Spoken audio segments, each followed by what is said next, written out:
Hello friends, in this video we are going to solve the numericals based on lateral earth pressure in different cases, that is when the soils are cohesive, cohesionless or mixture of it and different layers. Whatever may be the case and whatever may be the degree of complexity of the numerical, but the problems can be solved by using a single formula for it. So we are going to view a simple method for solving the numerical based on lateral earth pressure in this video with the help of a single expression. In this video, while solving the numerical based on lateral earth pressure, we are going to use a single general formula which you can see on the screen. So if you want to find out the pressure intensity at any particular point or any particular level in case of active earth pressure, then a general formula can be written as Ka into Q plus gamma effective into Z minus 2 times cohesion under root coefficient of active earth pressure plus gamma W into Z. This is general formula which can be applicable in case whether the soil is single layer or multi-layered, whether those layers consist of cohesive or non-cohesive soils or a combination of cohesive and non-cohesive soils, whether water level exists or does not exist, and whether the surcharge Q exists or does not exist. So all the cases are covered in a single formula, and therefore we are going to use this formula in such a way that whichever is applicable to the specific problem, we will use that particular part of this expression or formula, and using that we are going to get the same answer as normally we get by conventional method. So to start with, we will first initially deal with more complex problem which consists of two soil layers, soil 1 and soil 2. Soil 1 consists of C5 soil, and therefore it has cohesion also and angle of internal friction also. This particular soil is a moist soil. The thickness of this soil layer is 6 meter, and groundwater table is at level B. At level A, surcharge of 20 kN per meter square is acting on the top of backfill. So while solving the problems with this particular method, what we need to do is first initially wherever there are changes in the property of soil, either due to changes in soil or due to presence of water table or due to action of some surcharge. So all such important levels we need to mark initially. So in this problem also we have marked level A as the top layer of the backfill, layer B where the first soil ends, and groundwater table is also there at this level, and level C which is the bottom of the ball.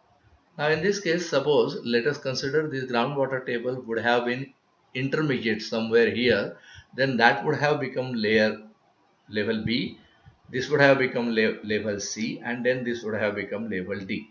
So in short, wherever there are changes in property, we need to mark the levels, and at every level then we will work out what is the lateral pressure in the given state of soil, that is whether active or passive. Method is similar for passive.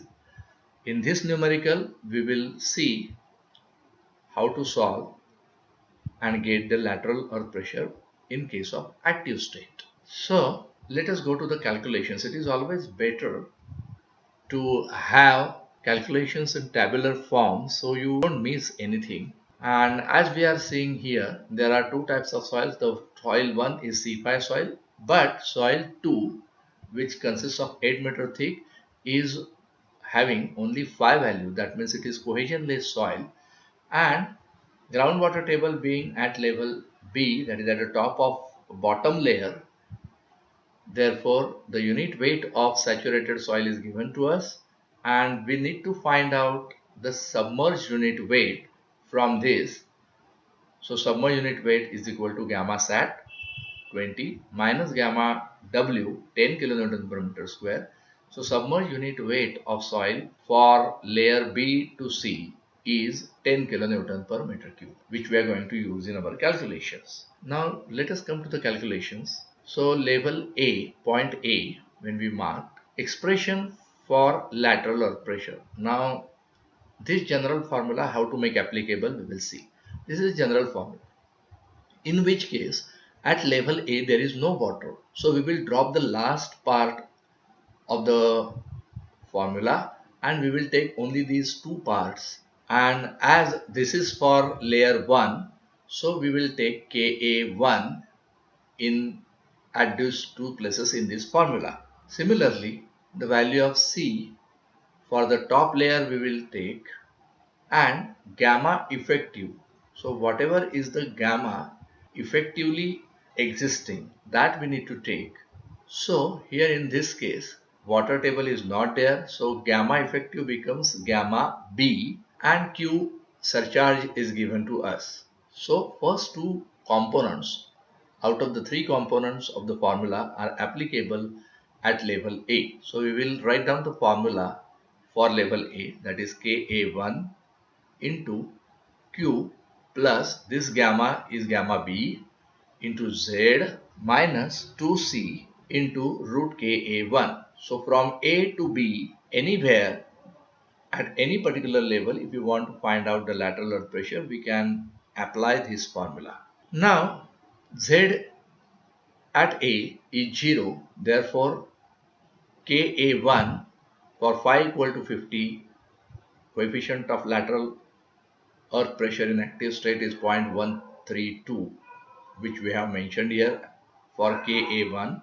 Q is given to us as 20 kilonewton per meter square, gamma B is 18, and Z being A, it is 0, so 0. Minus 2C, here value of C is 10, which is given to us, and under root 0.132. When we solve this, we get answer for the first part, that is before minus sign, it is 2.64. The negative portion of the formula results in the answer minus 7.26, and therefore the net value is negative. So lateral earth pressure at A will be negative in magnitude. Then at the level B, as it is a border between the two soils, soil 1 and soil 2, what we need to do at level B is at the base of top layer AB, we will work out the pressure, and similarly just below it, but within the layer 2, so which is the top of layer BC, at B, what is the pressure, that we need to calculate separately, because now the top load from the top layer as well as from surcharge, they are going to act together as a surcharge for lower layer, and that is why we need to calculate the pressure at the top of bottom layer BC at B. So first we will find out the lateral earth pressure at the base of layer AB, top layer AB. Then what is the formula for that? The formula for that is same as that at A, that is Ka1 Q plus gamma into Z minus 2C root Ka1. But here now Z being 6 meters, we need to substitute 6 here, and rest of the things are similar. So the first portion of the formula gives 16.90 and second portion is same because there is no change in the negative portion of the soil, as depth is not involved in the second portion, Z is not there. So second portion of the formula remains same, that is minus 7.26, and therefore the net answer is plus 9.64 kilonewton per meter square as the lateral pressure intensity at B, that is base of layer AB. Then when we go to the top of layer BC, that is top of bottom layer, what is the formula for that? Now please take into account the load coming from the top due to top layer plus surcharge is now going to act together as a surcharge. So just like in this case, we are treating for soil 1, when surcharge acts on soil 1, we multiply it with the lateral pressure coefficient of topsoil. Similarly, here the load due to topsoil we have to treat like a surcharge and multiply that with the lateral earth pressure coefficient for the bottom soil. Okay, so due to the cohesive part also that load is going to transfer, and therefore here also we need to substitute Ka2, here also Ka2. So this part of the formula will be same as this part, but the soil is bottom soil for which the lateral earth pressure coefficient is Ka2, and therefore in the same formula we need to replace for this soil, property of this soil we need to replace, and that's why we need to take Ka2 here plus load due to the wet soil and plus lateral earth pressure due to water. So this is the lateral earth pressure due to wet soil and this is the lateral earth pressure due to water, which we need to add to the load coming from the top. So the formula, general expression for second layer is this. At B also, that is at the top of bottom layer, and at the bottom of bottom layer, that is at level C, the expression remains same.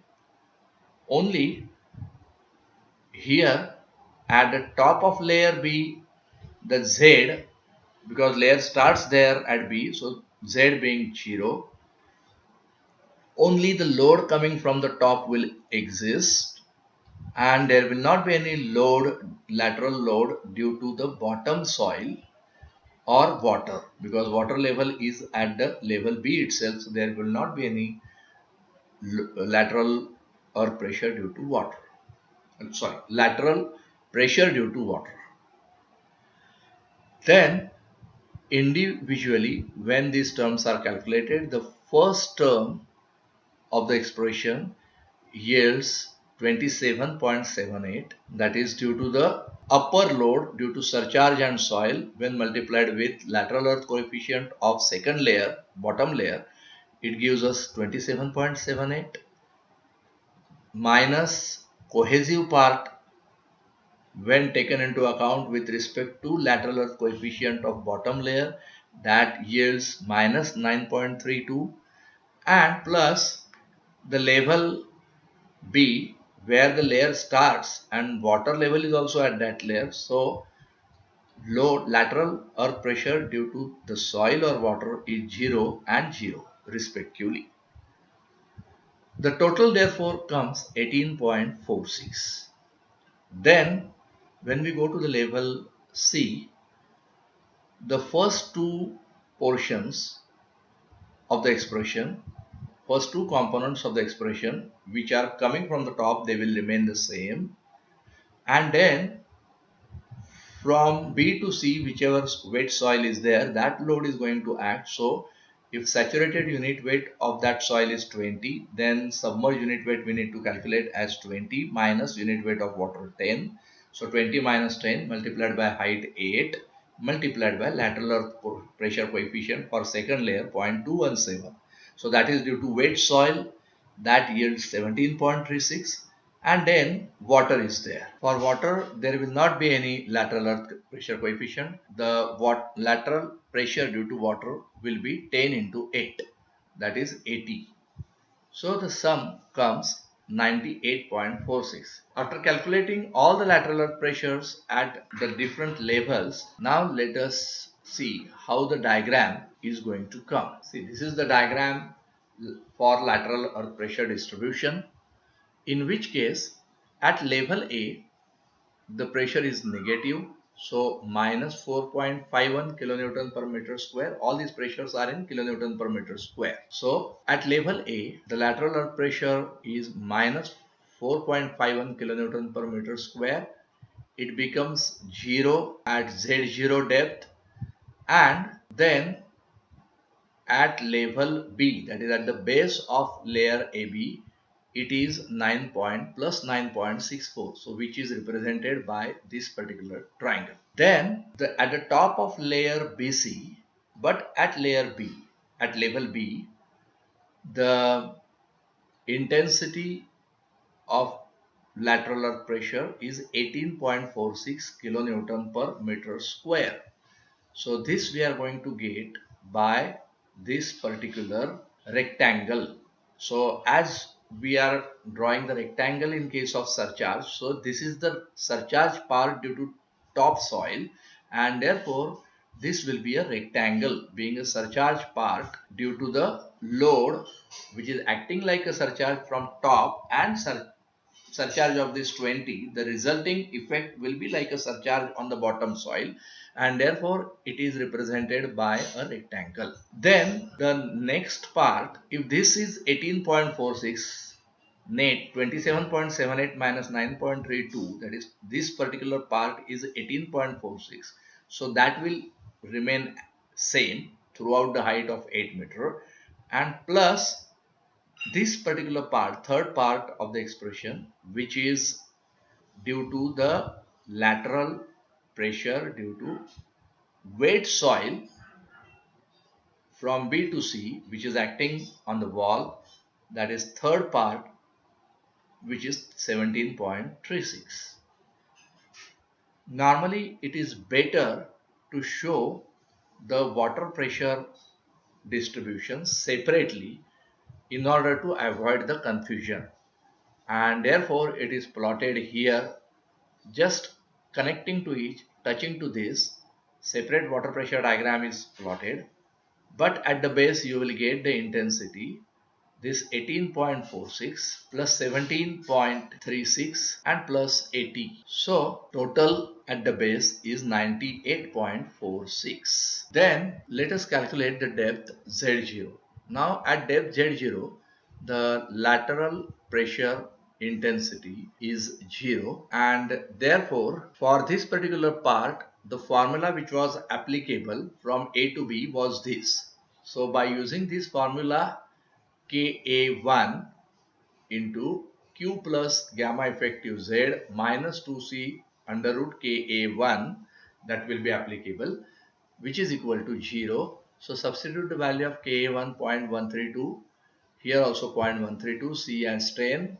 Gamma effective now here is 18 and surcharge is 20, and depth we want to calculate. So Z0 is the depth at which we are finding this pressure, where it is 0.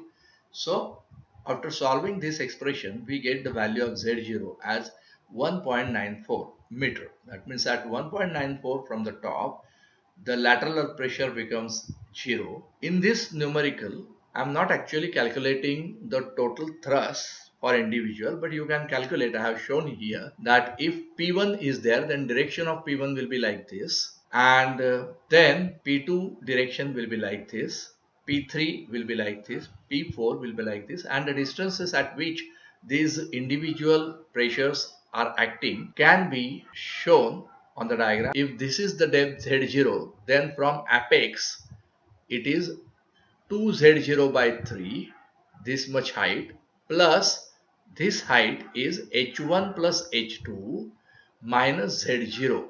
So that height h1 plus h2 minus z0 plus 2/3 of z0, at that distance P1 is going to act. So P2 is acting at h1 minus z0 by 3, where this is complete thickness of the layer 1 is h1 minus z0. So this is height of this triangle is h1 minus z0, and at 1/3 of the height h1 minus z0 by 3 P2 is acting. So from base it will be acting at h1 minus z0 by 3 plus h2. That will be the lever arm for taking moment of P2 about the base. P3 is going to act at h2 by 2. P4 is going to act at h2 by 3, and Pw is going to act at h2 by 3. Therefore, we can find out the total thrust as minus Pa, because the direction here for P1 is opposite. So minus Pa1, it is these forces are named here to show that they are active pressures, thrust, so they are marked as A. So Pa1, then Pa minus Pa1 plus Pa2 plus Pa3 plus Pa4 and plus Pw.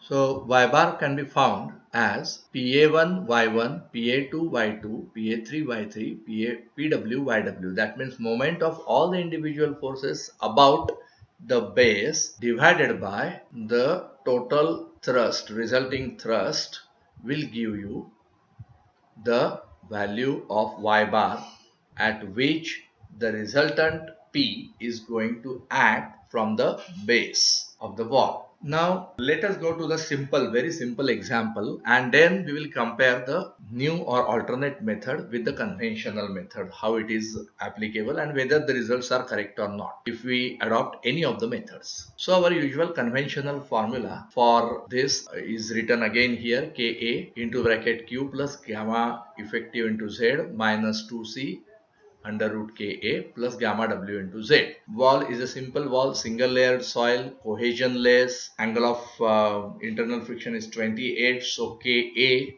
is 0.361, which is calculated from 1 minus sin phi upon 1 plus sin phi. Gamma W is 10 kilonewton per meter. Groundwater table is at the top of ground level, and therefore there are only two levels. So as per our new or alternate method, first what we need to do is mark the level where property change. So there is no change in the property in between. So top of wall and bottom of wall, only two levels are there, and therefore they are marked as A and B. Therefore the calculation in this case is not done in tabular form, it is written separately. So first we will see the alternate method or new method. At level A, Z is 0. So what is the equation, part of the equation, which part of the equation is applicable, that we will write down. Now in this case there is water, so this will be applicable, but soil is cohesionless and therefore this intermediate part will not be applicable. Similarly, no surcharge is there, so Q will not be there. So what will be there then? Q is 0, so Ka gamma effective into Z, Ka gamma effective into Z, this part is not there because soil doesn't have cohesion, C is 0, so this will become 0, and then plus gamma W into Z. So at level A, the value of Ka 0.361, gamma effective in this case, because saturated unit weight is 19 and water table level is at A, therefore submerged unit weight we need to consider. So 19 minus 10, that is 9, will be gamma effective. At level A, Z is 0 for both the water pressure as well as soil pressure, and therefore at level A we get pressure Pa equal to 0. At level B, Z is equal to 10 meters. Formula will remain same because properties are same. There is no surcharge and there is no cohesion, so formula is going to remain same. But now this time we have to substitute Z as 10 because it is at 10 meter. Level B is at 10 meter. And we get these answers. For first part of the soil pressure is 32.49 and water pressure is 100. Therefore, the total lateral pressure due to water and soil which is acting at the base of the wall is 132.49 kilonewton per meter square. Now let us draw the lateral pressure distribution diagram.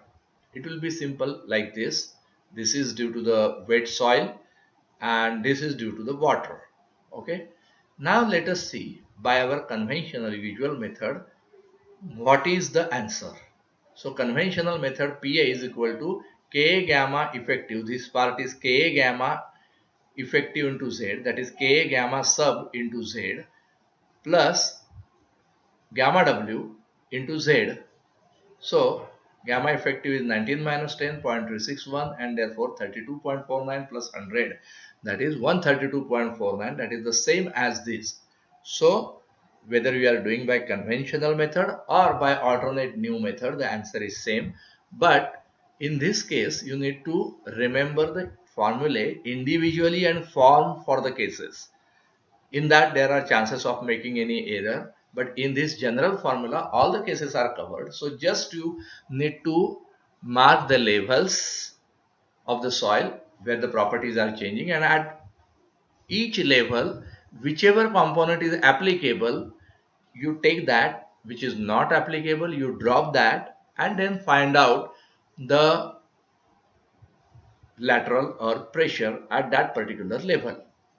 Okay, so I hope this new method of solving lateral earth pressure is easy to understand, and any complex situation you can handle with just a single general formula. So after viewing this video, now it must be clear to you to how to solve the numericals based on lateral earth pressure with whatever degree of complexity, whether it is single layered soil, cohesionless soil, or a mixture of cohesive and cohesionless soils carrying different conditions of water and with or without surcharge. So it will definitely help to solve the problems based on lateral earth pressure confidently.